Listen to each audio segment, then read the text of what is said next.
So I've wanted to talk about the OKC Thunder since the beginning of the offseason, and I never did. But after seeing how low OKC ranked in certain stats while researching for my last video, I felt like I might want to circle back and talk about them now. Now, I've spoken on the Thunder a few times on my channel, and I've been a bit critical of them as well as Shea. Not because Shea isn't a great player, but because I believe they need more than him to get the job done, and we saw that over the last 2 seasons. Shea's numbers really didn't increase much from the 2022-23 season compared to the 2023-24 season, and he didn't see an increase of 1 percentage point or an increase of just 1 in any stat area, aside from his field goal percentage jumping from 51% to 53.5% this past season. Yet, the Thunder jumped from the 10th seed in the West in 2023 to the 1st seed in the West in 2024. A lot of that had to do with the improved play from some of their role players like Jalen Williams in his second NBA season, but also the arrival of Chet Holmgren, who missed the entirety of his rookie season due to injury.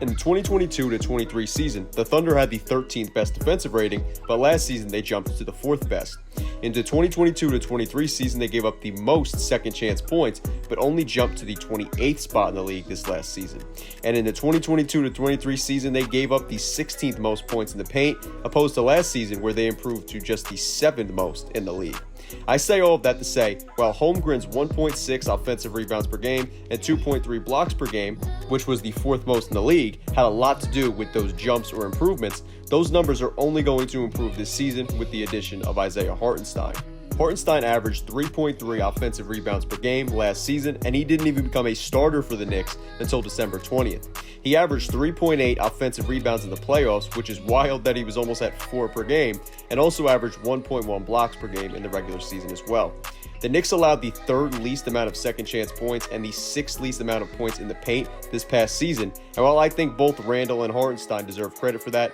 OKC will be getting one of those 2 guys in Hartenstein, which should be exciting for OKC fans. Now, this is another area I'm sure OKC fans will be excited about, but this past regular season, the Thunder led the NBA in terms of steals per game as a team. They were 3rd in steals per game during the 2024 postseason, as nearly 4 players averaged 1 steal a game for them, and now they're adding the player who averaged the 4th most steals per game last season, Alex Caruso. Alex Caruso going from a guy who I absolutely clowned early in his career to somebody I look at as probably a top 5 or maybe even a top 3 defensive guard in the NBA is still so strange to me, but we all probably should have seen that coming and seen his defensive potential when he averaged 0.6 steals in 15 minutes per game as a rookie and 1 steal in just 21 minutes a night in his second season. Now, Caruso did only average 3.5 assists per game this past season, but 2 of his teammates, Zach LaVine and Kobe White, were in the top 25 in terms of fast break points per game, and I definitely say his 1.7 steals per game had something to do with that, and it's a lot with getting those fast breaks started. And I definitely think the NBA needs to start tracking fast break assists just so we can get a closer insight into that. Regardless though, OKC was 7th in the regular season and 3rd in the postseason in terms of fast break points scored per game, and I think Caruso is only going to improve those numbers when added on top of the great steals per game numbers that OKC already had. I think Caruso, his steals, and his work in the fast break will also help 2 great re-signings by OKC this offseason in Aaron Wiggins and Isaiah Joe. Locking Wiggins and Joe up for both 5 years on smaller deals feels like Sam Presti working his magic, and with the familiarity that they already have with OKC's core, that'll be even more essential for their success this season. Wiggins being a great cutter as well as shooting 49% from 3 this past season, albeit on just 1.6 attempts per game, and Isaiah Joe, who shot 41% from 3 while making nearly 2 threes per game this past season, are such important and vital players for OKC, and with both being bench guys for them, their bench won't skip a beat this upcoming season. A bench player who they won't have this season, though, is rookie Nikola Topic, who the Thunder selected with the 12th overall pick in the 2024 draft. Topic was a top 5 draft pick in some mock drafts before suffering knee injuries, including a torn ACL in the same knee that he had previously injured this past January. Him being a point guard listed at 6'6" who can lead that second unit will only be more deadly for an OKC team who looks like they're ready to go all in on title contention this season, even without him.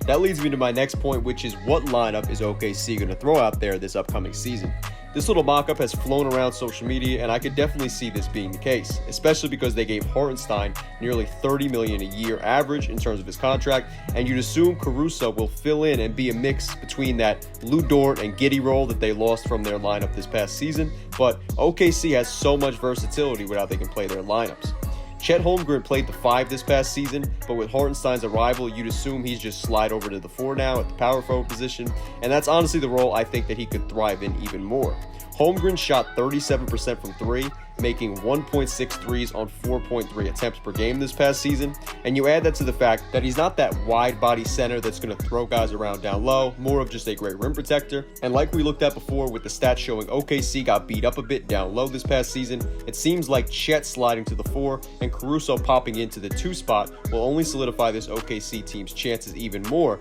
especially with a great player like Lou Dort falling back to the bench unit. OKC now has even more depth to compete with some of the deepest teams in the West or even the East come playoff time if they make it to the NBA Finals, and some of their young bench guys will only enter this season having gained another season's worth of experience with Topic in OKC's back pocket for the 2025-26 season. Of course, nobody knows for sure who's going to win the Western Conference, but after finishing with the first seed in the West last season and the Thunder now only improving and fixing the areas that they got beaten, I think you might have to put your money on the OKC Thunder as the favorites to win the Western Conference at the start of the season, as they might have just had the best offseason of any team in the entire league. I want to know though in the comments what you think about the Thunder, their offseason moves, or anything related to the NBA down below. Of course, if you enjoyed the video, then make sure to give it a like and subscribe if you're new to the channel. Thank you guys so much for watching, and I am out. Peace.